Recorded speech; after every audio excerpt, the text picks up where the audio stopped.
Alien guards wore battle suits, the human wore pajamas, the cubs slept beside him. The reinforced corridors of Threxel Station were silent, save for the rhythmic heavy clack of plated combat boots.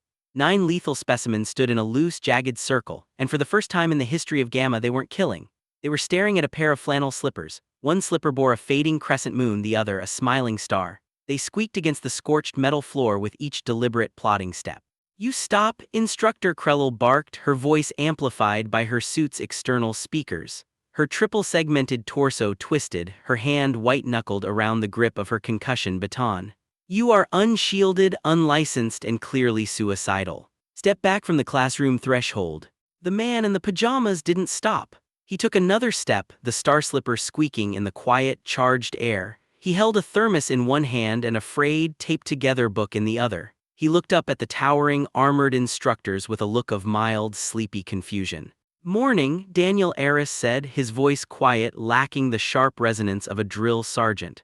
"Is this the place? I got the form stamped at Central Hall, Section 42B. Silt, a fresh recruit, had his net cannon leveled at the man's chest. "You're the human, the exchange teacher. You aren't wearing a single plating of armor, you don't even have a field emitter." "Armor makes the kids anxious," Daniel said, taking a slow sip from his thermos. The smell of something warm, dark, and sweet, cocoa, wafted into the sterile hallway, a jarring scent against the ozone of the station's air scrubbers. "They are weapons with whiskers," Krellel hissed. "They don't know anxious, they know prey and predator. You enter that room, you will be flayed alive before you can blink. 9 cubs and the Alpha Garina is in a full aggression cycle." Daniel just nodded, shifting his weight. "Appreciate the concern, really. I've handled kids before. You ever seen a sugar crash in a room full of 6-year-olds after Halloween? This is just another Tuesday." He moved past the stunned line of instructors. Silt lunged forward to block him, but Daniel sidestepped with a grace that suggested he'd dodged more than just hyperactive toddlers in his time. He reached the door to Classroom Gamma and pressed the override. The hiss of the door opening was the only sound. Every guard in the hallway flinched, weapons tensed. They expected a pounce, a shriek, a flash of obsidian teeth. They were ready to spray the room with suppressive foam. Inside, the light was dim, adjusted for cub vision. 3 cubs were scaling a tower of foam blocks, their claws leaving deep gouges in the reinforced material. They were small, covered in fluff that looked like newborn mammoth rats, but their eyes, large, black, and predatory, were fixed on the human in the flannel pajamas. Daniel didn't shout, he didn't form a tactical wedge. He simply knelt on the floor, ignoring the snarling Alpha Garina who stood 10 feet away. He unscrewed his thermos cap, set it on the ground, and waited. "I wish I could tell you it ended there, it didn't. Stay close." The silence in the room stretched until it felt like a physical weight. The cubs had gone still, every nose twitching in unison as they caught the scent of the warm cocoa. Garina growled, a low, tectonic sound, but she didn't charge. Daniel pulled the book from his pajama pocket. "Hey there," he said to the empty, tense room. "I'm your new friend. You want a story? It's a good one, bit long though." The Alpha's snarl faltered, replaced by a confused tilt of her oversized head. One cub crept forward, belly flat to the floor, sniffing the air near Daniel's star-patterned slipper. Daniel didn't reach out. He didn't make himself small, he just opened the book. "The night Max wore his wolf suit and made mischief of one kind and another," Daniel read, his voice calm, an even cadence that cut through the station's hum. The Alpha's ears flicked back. A second cub edged forward. The guards outside the viewport watched, weapons slack, their breath hitched in their throats. They waited for the inevitable strike, for the human's arm to be taken, for the chaos to erupt. But the Alpha just sat back on her haunches, watching the boy in the book. "His mother called him Wild Thing," Daniel continued, turning a page, "and Max said, 'I'll eat you up.'" The cub closest to Daniel didn't attack. It poked his sleeve with a claw, withdrawn, then, satisfied, curled into a ball right against his pajama-clad leg. What is he made of?" Silt whispered against the glass. "Is he emitting a sedative?" Krellel didn't answer. She couldn't. She was watching a cub climb into the human's lap, another pressing into his side, their teeth, the same teeth that had shredded a reinforced suit yesterday, now sheathed, their eyes growing heavy. "They're not killing him," Felra said, her voice hollow. Daniel leaned against the foam tower, his arm bandaged from a minor scratch, his pajamas stained with grape paste, and the storm of Classroom Gamma simply ceased. He turned the page and the room was filled with nothing but the soft, rhythmic breathing of 9 sleeping predators. Outside, the armored teachers stared, weapons still raised but their hands were trembling. They were the soldiers of Threxel, the guardians of the sector, and they had no idea what to do with a man who fought a deathworlder class with a book and a thermos. The air in the observation hall was thick with the realization that their entire understanding of the cubs had been wrong. Krell looked down at her own gauntleted hands. The metal felt clumsy, it felt heavy. He must be a lure, Krell muttered, though the conviction was gone from her voice. A trap, no one bonds that fast. But the cubs didn't stir. Daniel murmured something, a soft, indistinct sound, and the heap of fur shifted, a cub snoring against his shoulder. He turned another page, completely calm, his presence as steady as a mountain. The rest of the nap cycle passed in a silence so profound it was deafening. No emergency extractions, no scorch marks, no torn armor. When the nap cycle finally ended, Daniel emerged into the hallway. His hair was tousled, his shirt was stained, and he was favoring his right forearm. He looked tired, a deep, human kind of exhaustion, but he was whole. Krell stepped forward, her armor clanking. "They got you?" she asked, her voice hovering between triumph and disbelief. Daniel looked down at his arm, rubbing the bandage. "One of the younger ones," he admitted, sitting gingerly on a bench. "Didn't mean to, got startled when I turned the page too fast. Little nip, not deep, cleaned and disinfected it right away." He flexed his fingers, testing the movement. No tendon damage, but he could feel the bruising already. "You stayed in there," Silt said, his cannon pointed at the floor now. "After being bitten, you didn't retaliate, you didn't even signal for help." Daniel shrugged, taking a sip from his thermos. "Should I have? I mean, what would that teach them?" The aliens stared. A few sat down, their heavy gear making in metallic chorus as they slumped against the walls. They were guards, not teachers, but they felt like children standing before a mirror they didn't understand. Daniel looked up at them, his eyes bright in the harsh station light. "You think this is wild? You ever seen a sugar crash in a room full of 6-year-olds after Halloween? No, this is just another Tuesday." He stood up, groaning slightly as his ankle protested. He had to go check on the snack cycle, he said. They were scheduled for blue fruit, and he had a feeling they were going to try to eat the storage room door again. He walked away, slippers squeaking in the quiet, and Krell watched him go. The image of the man sitting among the monsters burned into her mind. The next rotation began not with a security briefing, but with an emergency strategy meeting. Instructor Krell stood at the front of the room, tapping a display screen with the edge of her gauntlet. The footage of Daniel from the previous day looped in silence, the human sitting cross-legged, book open, with Garina sprawled across his lap like a sunbathing predator. "We've reviewed the footage 10 times, she said, ignoring the low muttering of the other instructors. "He does not emit tranquilizing pheromones. There is no auditory subfrequency manipulation, no neural disruption pulses. The human Daniel is just a human." Silt raised a trembling claw. "But he was bitten, Krell. Any one of us would have lost a limb from that angle. The jaw force of a Threxel cub is—" "Yes, we know," Krell snapped, cutting him off. "They are weapons with whiskers." Another instructor leaned forward, "And he still went back in there this morning, same pajamas, slightly cleaner." The staff monitor flickered to a new live feed. Daniel was crouched beside 2 cubs who were tugging a foam mat in opposite directions. He spoke quietly, his posture open, his hands visible. One growled, the other bared teeth. Daniel didn't pull away. He just reached into his pocket, pulled out a small, plastic cup, poured a splash of cocoa into it, and set it on the ground between them. Both cubs paused. The tug-of-war turned into sniffing, then cautious sipping. Moments later, they were curled side by side beneath a climbing net, sharing a blue crayon.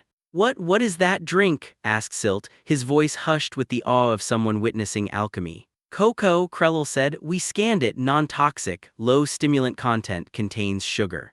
Gasps rippled through the staff room. "He's drugging them," cried one instructor, clearly relieved to have found a logic that fit their worldview. "Then why are they less hyper?" Krell countered. "I've tasted it, it's just warm sugar milk with flavor." The room fell silent again. The logic of the station, of force, of shields, of containment, was failing. Daniel's second day ended with fewer bite marks but a cracked toenail courtesy of an accidental stomp from a cub leaping off a jungle gym. He soaked his foot in cool water in the infirmary while two medical bots hovered nearby, chirping diagnostic data. No fracture, one confirmed. Nail would discolor and fall off in about 7 to 10 days. Daniel nodded and rubbed his temples. Good, was worried it split. Krell stood just inside the doorway, watching. Her armor was unscathed today. She hadn't stepped into the classroom once. She had watched from the observation hall, a ghost of her former self. You didn't signal for assistance, she said. Daniel looked up. Didn't need to, he didn't mean it. Just too excited. You are aware these cubs regularly incapacitate instructors in fully reinforced suits, Krell reminded him, her voice strained. I noticed, he said. He paused, then leaned back. But I'm not trying to overpower them. I just stay low, stay warm, let them burn off the storm. Why pajamas? She blurted out. Daniel blinked. What? The pajamas, Krell said. They are utterly defenseless. Why not wear at least fabric armor? Daniel smiled, a tired, genuine thing. Because they're familiar. Soft things lower defenses. Human kids have the same reaction. Pajamas mean safety, sleep, warmth. He tilted his thermos toward her. You all walk in looking like a mech squad. If I were 2 feet tall and full of teeth, I'd fight too. Krell stared. She didn't argue. She couldn't find the words. She turned and walked away, the sound of her heavy boots echoing in the infirmary, leaving the man in the star-patterned slippers to ice his foot in peace. Day 3 began with screaming. It wasn't the high-pitched, playful squeak of the previous rotations. It was a jagged, high-frequency howl that tore through the quiet of the corridor. Krell was already in her armor, checking the seal on her gauntlet when the red emergency lights began to strobe against the white walls. The door to classroom Gamma was sealed tight. Inside, the sound of thrashing and the dull thud of heavy bodies against containment walls echoed through the floorboards. The staff scrambled, their training overriding their hesitation. Silt clattered into position at the observation glass, his net cannon humming with a charge. Another instructor loaded a tranquilizer module. Garina again, one of the guards shouted over the klaxon. No, Krell said, her eyes locked on the live data stream. New one, a cub called Rek. The feed showed the small male spinning in tight, blurring circles. He was foaming at the mouth, his eyes wide and reflecting nothing but a primitive, unfiltered fury. He had already overturned 3 tables, melted a play projector, and shattered a viewing panel in his path. No one go in, Krell ordered, her voice sharp. He's in a full frenzy, he'll shred anything that moves. Daniel Aris walked into the corridor. His slippers were quiet on the floor, a stark contrast to the thundering boots of the guard squad. He glanced at the chaos through the viewport, then at the instructors who were bracing for a combat entry. Anyone hurt? He asked, his voice steady. Not yet, Krell said, but they will be. We're breaching in 30 seconds. Daniel set down his thermos. He didn't check his armor because he didn't have any. He didn't prime a weapon. He just walked to the control panel. Give me 60 seconds. That is suicidal, Silt countered, but he didn't lower his cannon. Daniel didn't reply. He pressed the override. The door hissed open and the screech that erupted from the room was feral. A chair flew through the air, embedding itself 3 inches into the far wall. Bits of foam confetti rained down like snow. Daniel stepped inside and the door shut behind him with a heavy, final-sounding thud. For the first 15 seconds, the staff stared at the sealed steel, frozen in a horrified, breathless anticipation. At second 20, Silt activated the breach countdown. At second 42, Krell raised her weapon, her thumb hovering over the trigger. At second 59, the door hissed open again. Daniel walked out, unbloodied, holding Rek like a bundle of laundry. The cub was draped over his arm, still growling softly, but his wet nose was pressed firmly into the fabric of Daniel's pajama chest.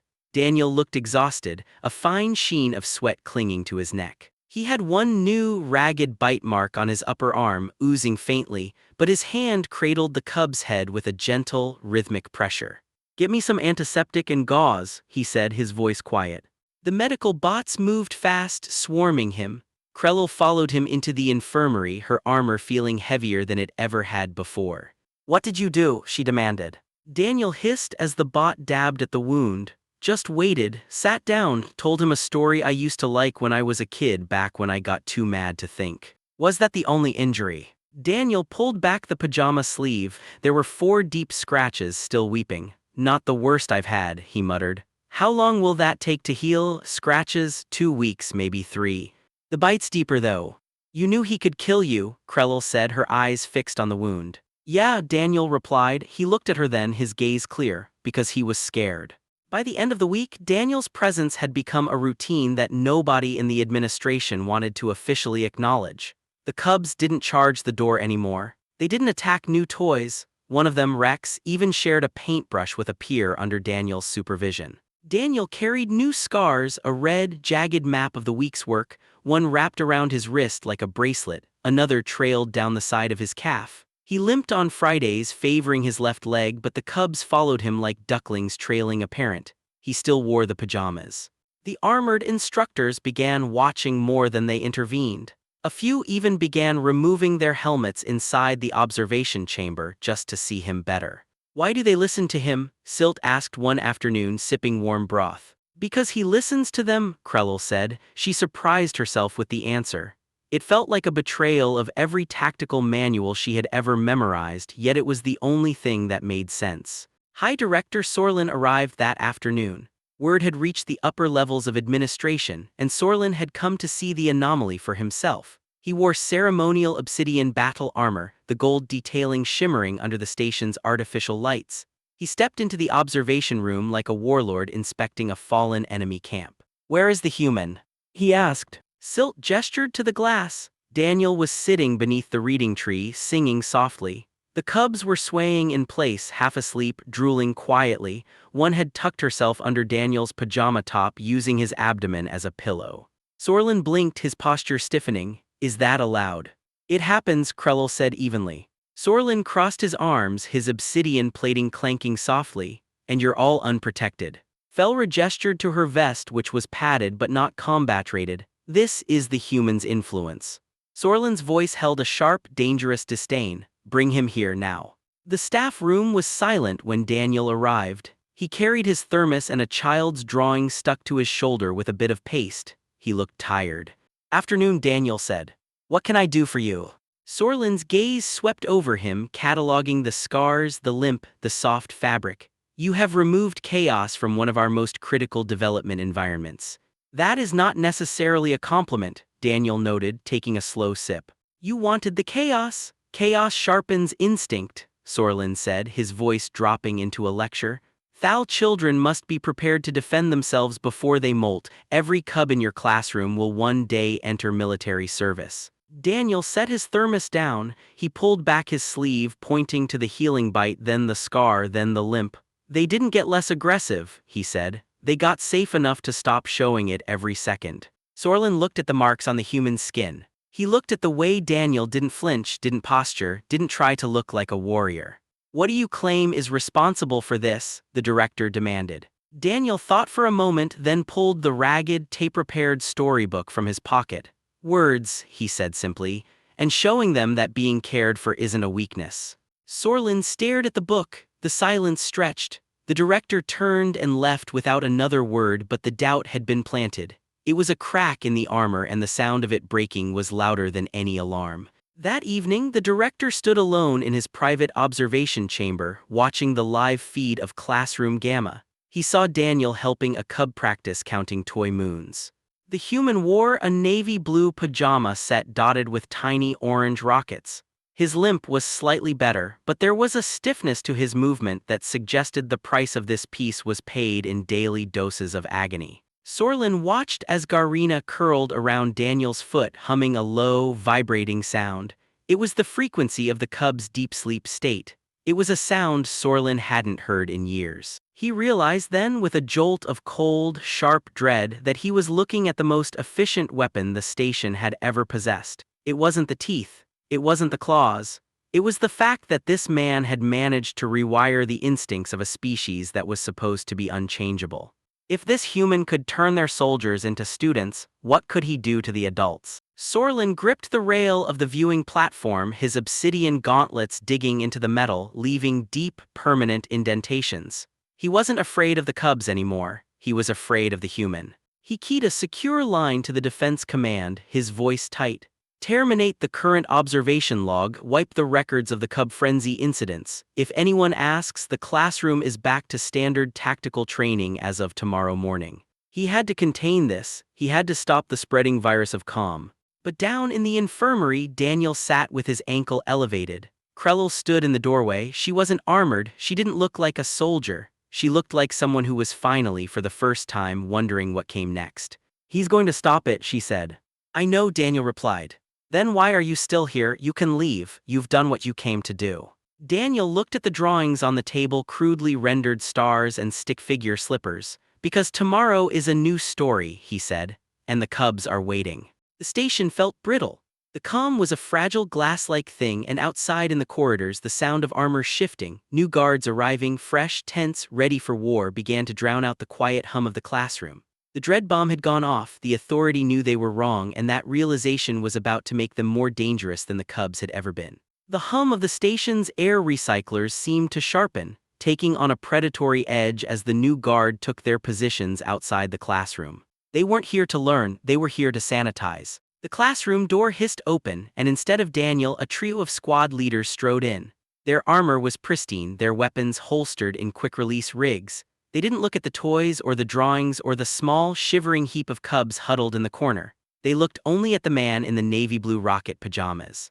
"Classroom Gamma is under tactical reassignment," the lead guard barked. His voice was a flat, synthesized drone. "You are relieved of duty, human. Report to processing for transport off station." Daniel didn't stand. He stayed on the floor, a crayon still clutched in his hand. He was drawing a moon, a simple yellow crescent on the floor mat. "It's nap time," he said, not even looking up. "They're still sleeping, give us 20 minutes. "There is no nap time," the guard said, taking a threatening step forward. The heavy thud of his boots made the floorboards rattle. "There is only compliance." Daniel looked up then. His eyes were calm, but there was a flicker of something beneath the surface, a cold, steady resolve that made the guard falter for a microsecond. "They're sleeping," Daniel repeated, his voice lower, harder. "If you wake them up now, you're not dealing with me, you're dealing with a nightmare, and I'm the only one who knows how to talk to it." The guard hesitated, his hand hovering over his holster. This was the moment of rupture. The station's dogma, that fear was the only master, was about to be tested against the simple, quiet defiance of a man who didn't know how to be afraid. Outside, Krell watched from the shadows of the observation hall. She had already shed her armored greaves. She felt light, untethered, and entirely terrified. She watched as Silt, standing next to her, reached for his own belt and unbuckled the heavy, magnetic pouches of his ammunition. "They're going to force him," Silt whispered, his hands trembling. "And when they do, the cubs are going to tear them to pieces. It's all over, isn't it?" "Not yet," Krell said. She watched Daniel. He was still sitting, still ignoring the towering guards, still focusing on the yellow moon he was drawing for a cub who had been foaming at the mouth 48 hours ago. Suddenly, Rek, the cub who had destroyed the viewing panel, sat up. His eyes didn't look for the guards, they didn't look for the weapons, they locked onto the book. "Story," Rek squeaked. The guards froze, the lead officer looked at the cub, then at the man. He wasn't trained for this. He was trained for resistance, for fire, for tactical suppression. He wasn't trained for a cub that ignored his presence to ask for a story. "I said move, human," the officer bellowed, his composure shattering. He reached down to grab Daniel by the shoulder. "It was a mistake." Garina was the first to move. She didn't growl. She didn't bark. She simply blurred, a streak of black fur and silent precision, and slammed into the officer's legs. She didn't bite, she used her weight, a calculated, blunt force impact that sent the armored man sprawling into the play projector. The room erupted, but not into the chaos the guards expected. It was a coordinated, defensive response.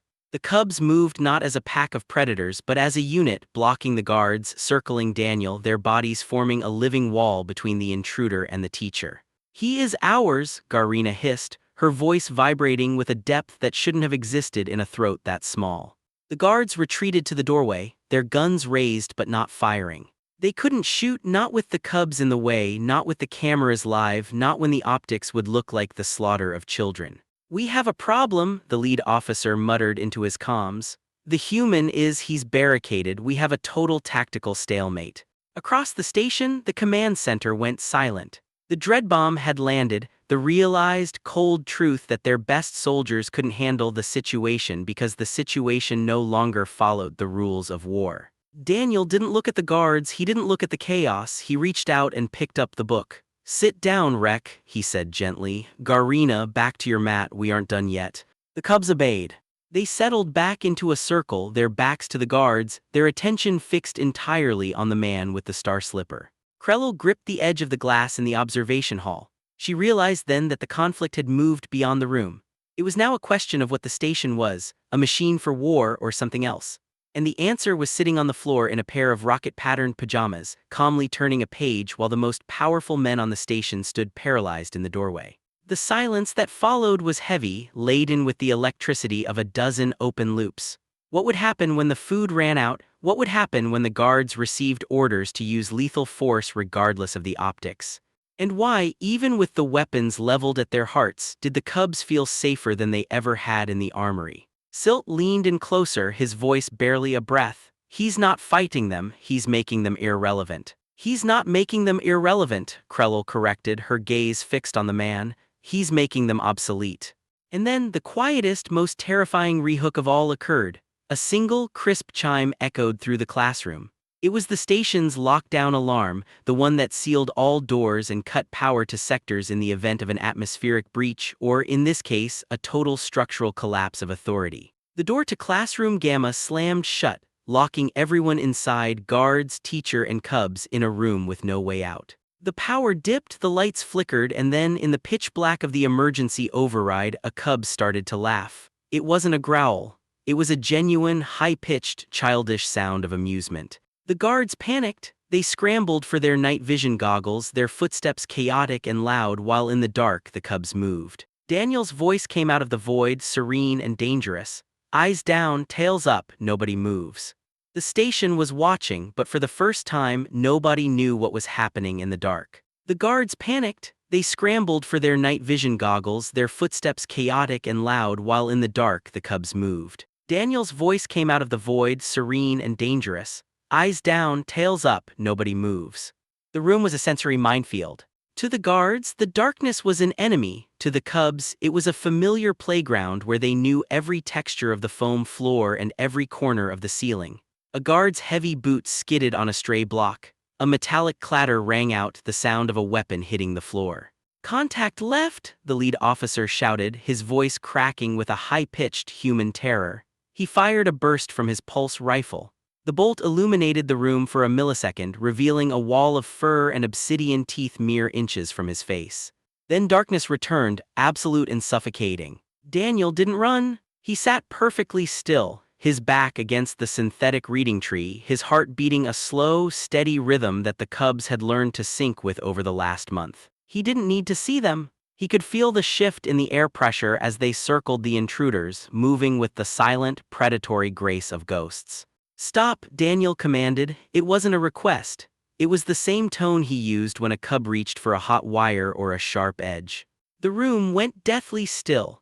The only sound was the jagged, rapid-fire breathing of the soldiers and the soft, rhythmic purring of 9 small monsters holding their breath. "They aren't prey," Daniel said into the blackness. "They're children, and you are trespassing in their home." Outside the heavy blast door, the station's systems groaned as the lockdown protocol attempted to vent the atmosphere of the compromised sector. Krell didn't wait for a command. She grabbed a maintenance override key from the wall, her hands moving with the muscle memory of a veteran. She didn't look at the monitors anymore, she knew exactly what was happening inside. She jammed the key into the port and ripped it to the left. The lockdown ceased with a shuddering groan. The lights in Gamma didn't return to full capacity, but the dim, amber safety glow flickered back to life, revealing the tableau in the center of the room. The 3 guards were backed against the far wall, their weapons lowered, their visors cracked. Standing between them and the reading tree was Garina. She wasn't growling. She was simply standing, her tail twitching with a predator's calculated patience, her eyes glowing a faint, defiant blue. Behind her, Daniel was calmly tying his loose shoelace. He stood up, smoothed his rocket-patterned pajamas, and checked his watch. "Nap time is officially over," he said. He walked past the guards, his slippers silent. He didn't look at them. He didn't acknowledge their presence, their weapons, or their authority. He walked to the center of the room, sat on the rug, and picked up the frayed, tape-repaired book. He waited. One by one, the guards lowered their rifles. They looked at the cub, then at the man, then at the door Krell had just unlocked. The lead officer's hand was shaking. He looked at the floor, at the yellow moon drawn in crayon, and then he turned and walked out. The others followed, their armor looking like discarded shells in the wake of the quiet they had just encountered. Sorlin was waiting in the observation hall. He watched the guards exit, his face a mask of cold, controlled fury. He had expected a tactical victory or at least a demonstration of the Cubs' volatility. Instead, he saw his men retreating from a man in flannel. He didn't need a report. He saw the way the guards moved, slowly humbled, their pride stripped away by a silence they couldn't counter. "They're not weapons," Krellel said, standing behind him. Her voice was steady, devoid of her former military cadence. "They're ours." Sorlin looked at the screen one last time. Daniel was reading, his voice rising and falling in the familiar cadence of a bedtime story. The cubs were gathered around him, their claws retracted, their expressions soft with a trust that no military discipline could ever manufacture. No warning, no declaration, no mercy for the old way of life. The human hadn't destroyed the Threxel instinct, he had simply given it something better to protect. The station's power structure hadn't just been challenged, it had been rendered obsolete. Daniel leaned back against the reading tree, the book open on his lap. He had a new scratch across his cheek, a price paid for a lesson in boundaries, but he didn't reach for the antiseptic. He reached for the hand of the cub beside him.